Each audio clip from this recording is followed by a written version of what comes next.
ఇవాళ దేశవ్యాప్తంగా తుది దశ ఎన్నికలు 57 స్థానాల్లో పోలింగ్ స్టార్ట్ అయింది. సో ఈ దశకున్న ఈ 7th ఫేజ్కున్న రాజకీయ విశిష్టత ఏంటి అండ్ ఇప్పటివరకు జరిగిన 6 దశల్లో ఫలితం తేలిపోయిందా? ఈ దశ పోలింగ్ ఫలితాన్ని నిర్ణయిస్తుందా? అంటే ఇది 7వ దశలో ఇప్పుడు 57 సీట్స్కు ఎన్నికలు జరుగుతున్నాయి. అందులో ఉత్తరప్రదేశ్లో 13 సీట్లు, పంజాబ్లో మొత్తం 13 సీట్లకు ఇప్పుడే జరుగుతున్నాయి. హిమాచల్ ప్రదేశ్లో 4 సీట్లు, బెంగాల్లో 9, బీహార్లో 8, జార్ఖండ్లో 3, చండీగఢ్లో 1 నాకు గుర్తున్నంత వరకు. సో ఇవి ఈ 57 సీట్లకు, ఒరిస్సాలో 6 ఈ సీట్లకు ఎన్నికలు జరుగుతున్నాయి.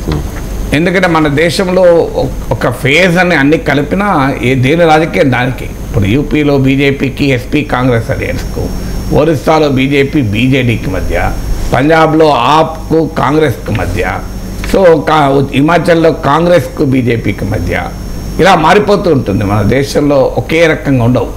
సో ఈ 57 సీట్లలో లాస్ట్ 2019 ఎలక్షన్స్లో 25కు 50లో 25 మాత్రమే బీజేపీ గెలుచుకుంది. అంటే 57లో 25 సీట్లు మాత్రమే బీజేపీ గెలుచుకుంది. అంటే 2019లో బీజేపీకి 303 సీట్లు వస్తే వాస్తవంగా ఈ దశ 7వ దశకు ముందే బీజేపీకి సొంతగా మెజార్టీ వచ్చేసింది. 278 సీట్స్ వచ్చాయి. అప్పటికే 278 సీట్లు వచ్చాయి. 278 సీట్లు అంటే మెజార్టీ వచ్చేసింది. ఎందుకంటే 272నే మెజారిటీ. సో ఆల్రెడీ మెజారిటీ కన్నా ఇంకా 6 సీట్లు ఎక్కువనే వచ్చాయి. సో అందువల్ల అప్పుడు లాస్ట్ ఎలక్షన్స్లో 7th ఫేజ్కు సంబంధం లేకుండానే డిసైడ్ అయిపోయింది దేశంలో ఎవరు అధికారంలోకి వస్తారు. సో ఇప్పుడు ఈ 7th ఫేజ్ కన్నా ముందే డిసైడ్ అవుతుందా అంటే బహుశా కాకపోవచ్చు అనేది ఎక్కువ విశ్లేషణలు వస్తున్నాయి. ఎందుకంటే లాస్ట్ టైము మీకు ఒక 10% సీట్లు అంటే 282 సీట్స్ బీజేపీ గెలుచుకుంది. ఈ 2014 ఎలక్షన్స్లో 282 నుంచి 303కి పెరిగింది. 282లో 2019కి వచ్చే వరకు 10% సీట్లు కోల్పోయింది. అంటే 2014లో బీజేపీ గెలుచుకున్న సీట్లలో 26 సీట్లు బీజేపీ ఓడిపోయింది 2019లో. సో ఆ లెక్కన ఇప్పుడు 303 సీట్స్ గెలుచుకుంది బీజేపీ. అందులో 278 సీట్స్ కనుక లాస్ట్ ఎలక్షన్స్లో గెలుచుకుంది కనుక అందులో 10% కనుక మళ్ళీ ఓడిపోతే 251 వరకే వస్తుంది 6th ఫేజ్ వరకు. 7th ఫేజ్ చాలా కీలకమవుతుంది అధికారం సొంతగా రావటానికి. సో లాస్ట్ ఎలక్షన్స్లో ఇక్కడ మెరుగైన పర్ఫార్మెన్స్ చూపిన స్టేట్స్ కూడా కాదు. ఉదాహరణకు పంజాబ్లో 13 సీట్లు ఉన్నాయి. పంజాబ్లో ఉన్న 13 సీట్లలో బీజేపీకి లాస్ట్ ఎలక్షన్స్లో వచ్చింది 2 సీట్లు మాత్రమే. 9% ఓటింగ్ వచ్చింది పంజాబ్లో, 2 సీట్లు వచ్చాయి. ఆ 2 సీట్లు రావడానికి కూడా కారణం శిరోమణి అకాలీదళ్తో కలిసి ఎన్నికల్లో పోటీ చేయడం వల్ల. ఎందుకంటే 9% ఓటింగ్కు 2 సీట్లు రావు కదా. సో ఈ శిరోమణి అకాలీదళ్కు 28% ఓటింగ్ వచ్చింది. శిరోమణి అకాలీదళ్కు కూడా 2 సీట్లు వచ్చాయి. అంటే కూటమికి అప్పుడు ఎన్డీఏకు 37% ఓటింగ్ వచ్చింది, 4 సీట్లు వచ్చాయి. కానీ ఇప్పుడు బీజేపీ శిరోమణి అకాలీదళ్ విడివిడిగా పోటీ చేస్తున్నాయి. సో అందువల్ల ఇప్పుడు భారతీయ జనతా పార్టీకి ఆ 2 సీట్లు కూడా నిలుపుకోవడమే ఛాలెంజ్. ఇక కొత్తగా సీట్లు వచ్చేటువంటి అవకాశం చాలా పరిమితం.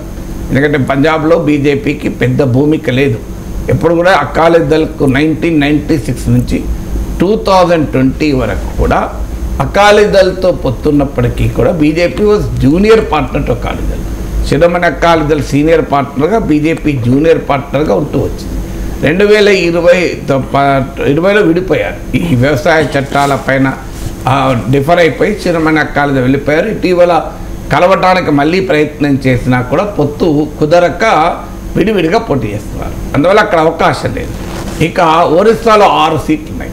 ఈ 57 సీట్లలో ఈ 6 సీట్లలో 2 సీట్లు బీజేపీ గెలుచుకుంది. లాస్ట్ టైం బిజు జనతాదళ్ 4 సీట్లు గెలుచుకుంది. ఒరిస్సాలో 21 సీట్స్ ఉంటే బీజేపీ టోటల్గా 8 సీట్స్ గెలుచుకుంది. ఈ ఫేజ్లో ఇవాళ జరుగుతున్న ఎన్నికల్లో 2 సీట్స్ గెలుచుకుంది. సో అక్కడ ఇంకో 4 సీట్లు బిజు జనతాదళ్ గెలుచుకుని ఉంది. ఏమైనా స్కోప్ బీజేపీ ఆశించేది ఏంటంటే అక్కడ తన టాలీ ఇంప్రూవ్ అవుతుంది ఒరిస్సాలో అని బీజేపీ బాగా నమ్ముతోంది. ప్రశాంత్ కిషోర్ లాంటి వాళ్ళు కూడా బీజేపీకి అక్కడ పెరుగుతుంది ఒరిస్సాలో అంటున్నారు. అలా అయితే ఈ 4 బిజు జనతాదళ సీట్లలో 1, 2 ఎక్కువ వచ్చేటువంటి అవకాశం ఏమైనా ఉంటే చెప్పలేదు. ఆ పంజాబ్లో ఉన్న 2 సీట్లు పోయే ప్రమాదం కూడా ఉంది, ఎందుకంటే ఆ అకాలీదళతో పొత్తు లేదు కనుక.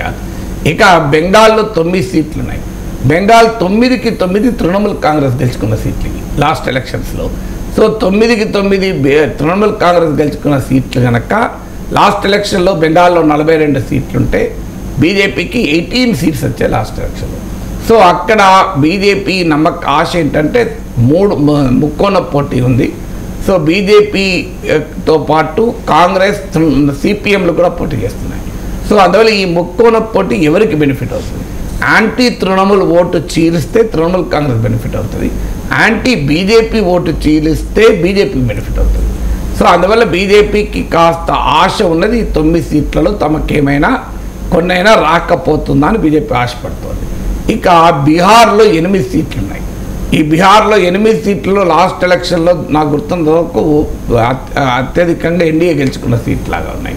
సో ఉత్తరప్రదేశ్లో ఈ 13 సీట్లు పూర్వాంచల్ రీజన్లో ఉన్నాయి. పూర్వాంచల్ రీజన్లో బీజేపీ, ఎస్పీ కాంగ్రెస్లతో చాలా గట్టి పోటీ, బలమైన పోటీ ఎదుర్కొంటోంది. హిమాచల్ ప్రదేశ్లో 4 సీట్లు ఉన్నాయి. బీజేపీ లాస్ట్ అసెంబ్లీ ఎలక్షన్లో ఓడిపోయి ఉన్నది, కాంగ్రెస్ అసెంబ్లీ ఎలక్షన్లో గెలిచింది. అందులో ఇప్పుడు కీలకమైన సినిమా యాక్టర్ కంగనా రనౌత్ పోటీ చేసేటువంటి మండీ సీట్ ఉంది. సో అక్కడ కాంగ్రెస్ పార్టీ రాష్ట్రంలో అధికారంలోకి వచ్చాక జరుగుతున్న ఎన్నికలు 2022లో కాంగ్రెస్ అసెంబ్లీ ఎన్నికల్లో మంచి విజయం సాధించింది. సో బీజేపీ కాంగ్రెస్ ప్రభుత్వాన్ని పడగొట్టి తన ప్రభుత్వం ఏర్పాటు చేసుకుని పార్లమెంట్ ఎన్నికలకు పోతే అడ్వాంటేజ్ ఉంటుందని ప్రయత్నించి 6 కాంగ్రెస్ ఎమ్మెల్యేలు లాక్కున్నారు కూడా. ఒక రాజ్యసభ ఎన్నికల్లో కాంగ్రెస్ అభ్యర్థిని ఓడించారు కూడా. కానీ కాంగ్రెస్ ప్రభుత్వం నిలబడి కాంగ్రెస్లోనే అసమ్మతి వర్గ నాయకుడైన విక్రమాదిత్య, మాజీ సీఎం వీరభద్ర సింగ్, ప్రతిభా సింగ్ల కుమారుడు. సో ఆయన ఇప్పుడు ఎంపీగా కూడా పోటీ చేస్తున్నాడు. సో అందువల్ల హిమాచల్ ప్రదేశ్లో అవకాశం ఏమైనా బీజేపీకి ఉంటుందా, నిలబెట్టుకోగలుగుతుందా, లేదా కాంగ్రెస్కి అవకాశం ఉంటుందో చూడాలి. అందువల్ల ఈ 57 సీట్లలో లాస్ట్ ఎలక్షన్స్లోనే బీజేపీకి 25 సీట్లు వచ్చాయి.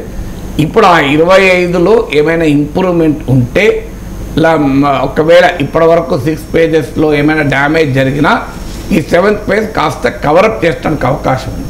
డ్యామేజ్ ఎందుకంటున్నా అంటే లాస్ట్ ఎలక్షన్స్లో 10% సీట్లు 2014లో గెలుచుకున్న సీట్లలో 10% ఓడిపోయింది, 26 సీట్లు ఓడిపోయింది.